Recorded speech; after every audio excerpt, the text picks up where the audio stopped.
What's going on, everyone? I'm J.U. Kalkrick, former running back at Michigan State University. After college, I was blessed with the opportunity to play 5 years in the NFL for the New York Jets, San Francisco 49ers, and my hometown team, the Buffalo Bills. Now I'm a proud member of Team Xenith. With the Live Your Game spotlight, we turn the cameras on deserving coaches and players around the country to show us how they live their game. This edition of the Xenith Live Your Game Spotlight, we're shining the spotlight on Hara High School out of Hara, Texas.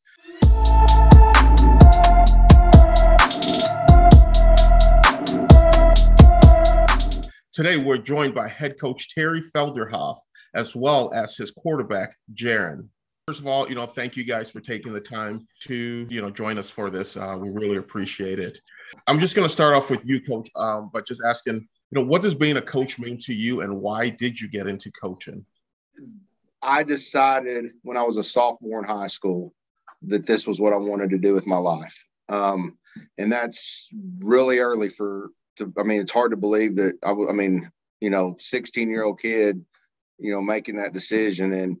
But it was the impact that coaches and teachers had on me, and that's really, I looked up to those guys and everything, and hey, I want to do that for somebody else, hopefully, maybe. And then, I love being around kids, love helping guide them through the crazy times of growing up and through junior high and high school and everything. And it's fun to be around them. And then, there's a huge challenge, obviously, that goes along with that and everything. But it's just a blessing to get to do what I do. Perfect. Yeah, that's excellent. We definitely need more and more mentors for, kids, like yourself. We really appreciate that. Jaron, you're going to be a junior, I believe, right? Next season. So what does this team mean to you, and what does the game of football mean to you? It means a lot. I started playing as a young kid, and I fell in love with it. And every year, my bond grows stronger with these guys in the locker room, and every year it gets more and more important to me. Excellent. So, Coach, I understand this was your first season at Hara High School. You left a previous program and you came to this, and you came in some unprecedented times with the whole COVID pandemic that took place. How was that transition for you? It was a giant step, to leave a place I was comfortable and everything. But Hara is close to home for me and my wife and our family, and it was time to get closer to our family. But you talk about COVID. I was hired last spring. There's all kinds of uncertainties around everything. Are we going to even have a football season in 2020? And first day, I'll remember, it's kind of funny, but it was May 4th of last spring. And I was sitting in this field house all by myself. The kids weren't here, and I just started, working that day. And we had coaches meetings and stuff that week later on, starting, the next few days and stuff. But it was just kind of weird. It wasn't the normal transition where you go in and you're with the kids right away that first day and you just get to dive in. We actually, had to wait about a month before we got to start working with them when, the UIL, our governing body, allowed us to start having summer strength and conditioning in June. So, it's that first month, it was weird. It was eerily quiet around here, I'll say, but it worked out. We got good work in during the summer, and we were young team and everything. And we did fine. We did okay. And, we were able to overcome the COVID shutdown and everything and get the best out of these kids. Definitely uncharted times for everybody. As for you, Jaron, how was that transition? You're getting the new coach, but you couldn't, there was no real contact, for a period of time there. So how was that like for you and your teammates? Well, we really just did some stuff on our own and try to be in shape and be ready for when the season comes and for us to first meet coach. And then when we all got together, it all changed and we started working out, and we didn't do that last year, and we had a big progress and everything went smoothly. If I can jump in, it was funny. It wasn't too long after I was hired, I get a instant message or direct message, whatever you want to call it, through Twitter from this guy. You know, I'd never met him, and that's how I was introduced to Jaron. Is, you know, it was, hey, coach, and, you know, he was wanting to know, hey, you got any suggestions on what I need to be doing, what we need to be working on, and things like that before I even got my feet on the ground here. And that's awesome. Taking initiative like a true leader, a quarterback. You mentioned, you know, Era being, you know, closer to home for you. What does, you know, being back in Era and this team mean to the community? You know, it's like any small town. You know, the school is the heartbeat of the community. You know, and a lot of times we are the entertainment. You know, for you know, whether it's Friday nights in the fall, or, you know, during basketball season, Tuesday and Fridays, you know, and then in the spring you got, you know, your spring sports, baseball, softball, and such. All schools or the community are the heartbeat and the entertainment really for these small communities. And you know, they come out and they support. They do a great job with that, you know, and I've been very impressed with you know, parents jumping in willing to help when needed. You know, our booster club jumping in and helping, and, you know, with some things. And it's important. It is, you know, and like I just go back to, you know, in these small communities, you know, that the school's the heartbeat. Yeah, that's definitely true. You know, me coming from a small community as well, I totally understand what you mean by, you know, that statement, the school being the heartbeat of the community. So back to you, Jaron. You play quarterback as well as defensive back. Which one do you like best? I like playing quarterback more. Just I like being in control and more spotlight on me instead of just having to tackle the guys. Exactly. I'm sure it helps you, you know, you understand the defense a little bit from playing defensive back, right? Yes, sir. Sometimes I just know where the ball is going to go before it goes there and try and get an easy pick or something. Just read the quarterback. Right. Who do you emulate your game after? I know you say you like playing quarterback. So which quarterback out there do you think like, wow, you know, I want to be, you know, kind of like that guy. I really like the way that he plays the game. I like Russell Westbrook. Not Russell Westbrook, Russell Wilson. Okay. Fair enough. Yeah, Russell Wilson, you know, great quarterback. He's probably the best scrambling quarterback, you know, in the National Football League right now, because he's always looking, you know, moving around to make a play downfield. And, you know, some of those characteristics that coach just mentioned about you, he exudes that leadership, you know, every time that he steps onto the practice field or the game field. So that's a great quarterback to emulate your game after. Who's your favorite college team and favorite NFL team? My favorite college team is the Oregon Ducks, and my favorite NFL team is probably Dallas Cowboys. Yeah, okay. You have to say Dallas Cowboys out there in Texas. Yeah. So, you know, so when coach came in, you know, it was different for you guys, obviously going from the older regime to the new regime. What were some of the core characteristics, some of the things that he brought in, that he implemented, that you guys were like, wow, you know, we can really get behind this and, you know, move in the right direction? Mentality. Last year, some of the seniors, they weren't really all about it, and they were just going day by day just to get through it. But when Coach Soderhoff came here, he taught us that killer mentality, and I see it every day. People bringing it more and more to the table, and just go out there and get after it. Perfect. What about you, Coach? What did you want to bring with you for these young men? What statement did you want to bring? You know, they'd had some struggles, you know, previous year and stuff, and it was a lot of it was just the mental toughness. You know, the season's a roller coaster ride.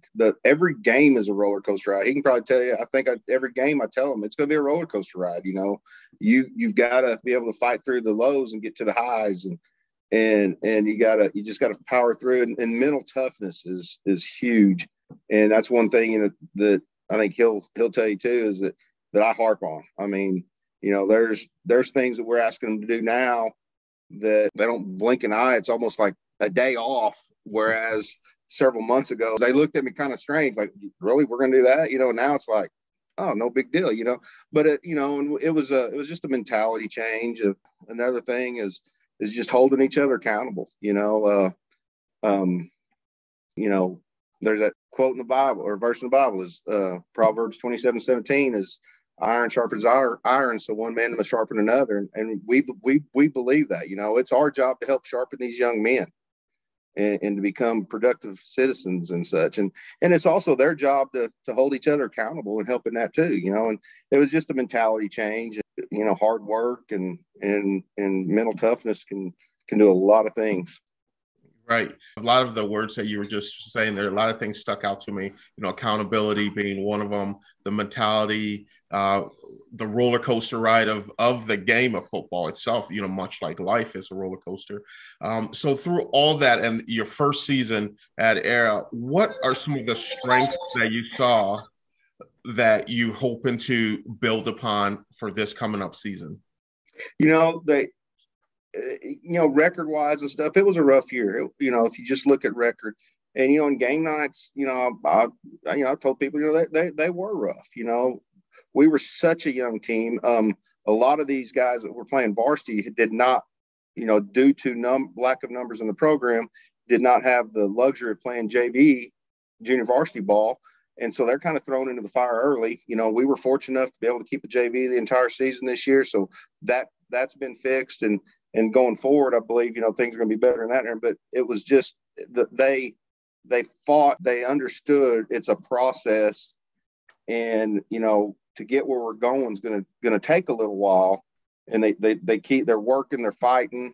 And, you know, game on Friday night, regardless how it was, you know, Saturday morning, they're here. We're watching film as a team. We're having a lightweight and conditioning workout afterwards. And, you know, and then they're done by 12:30, and then the weekend's theirs. But then they showed back up Monday ready to go again. And the youth is where we were. It was just great to see that they kept fighting and they kept believing in themselves and each other and believing in the process that we will get there. You know, it takes time. Yeah, that's definitely right. And it sounds like, you know, you guys are on the right path for that. Jaron, I know you're a quarterback, and traditionally quarterbacks are the quote unquote pretty boys. So is that the type of player you are? Are you like a swag guy? You're going to be wearing the sleeves with the armbands and the headband and everything, or are you just a blue collar? I like to have a little drip. I don't want to look like a bum out there, so I get a little bit going. I don't know. Okay. So pregame, what would be if I were to take your, you know, headphones, what's your pregame music? Do you listen to music before games? Yes, sir. I listen to a lot of Lil Baby. Okay. And then I might throw a little country music in, a little Morgan Wallen a little bit, just to get it flowing. I don't know. Okay, fair enough. What about you, Coach? You have any pregame music you listen to? You know, not necessarily anything. It kind of depends on if I'm sitting in one spot long enough. I'll probably pull up Spotify, and we've got a playlist, a couple different playlists I'll throw in there. I mean, I'm a classic rock guy and a little bit of country western in there, but you know, it just depends. I mean, on game day when once school's out and stuff, I tend to move around and don't stand in one place too long and such. So. All right. Yeah. So a question for both of you guys. Do you guys have any pregame rituals or any superstitions that you have to do before every game? No, not me. I don't have any. Yeah. Okay. I got to have a cheeseburger and French fries. You know, I've always it's funny that, you know, because it's going to be a long time till the game's over with. I gotta get through it, but you know, it's just funny. I mean, I always had a place, you know, and coming to a new school, I even was asked that by somebody that knows me real well. So, well, where's your Friday afternoon cheeseburger coming from, you know? And anyway, we figure out a few little places, you know, town just a few miles down the road, and my wife would show up with it between 3:30 and 4, and, you know, anyway, but yeah, it's kind of, you know, you got to eat or you die. So right, exactly. I love it. That's one of the best ones I've heard. I appreciate that one. So for you, Jaron, what are your goals for the 2021 season that's coming up? What are your goals for you personally and for the team? Personally, I want to have more passing yards and just do like better completion percentage, because I was kind of iffy on that. I didn't have my best year last year, but I just want to get better in every aspect of the game next year. And as a team, I want us to come together as a family and get more wins than we did last year and just get better each year. Perfect. How about you, Coach? Kind of similar, just them to build on what we started, and hopefully that translates into more W's and such. And as that does, then we can start talking about, qualifying, for the playoffs and such. So those things are, those are the tangible things that we can, we all want. But then ultimately it's, I want these guys to come together and keep coming together like they are and continue caring about each other and fighting for each other. Yeah. That's a great point there. You both mentioned that family aspect of things coming together, depending on one another. A question for you, Coach. You've been coaching a long time. When these kids leave your program, what one thing do you want them to leave that program with? I want them to know that we cared about them. We didn't care about, not as that player.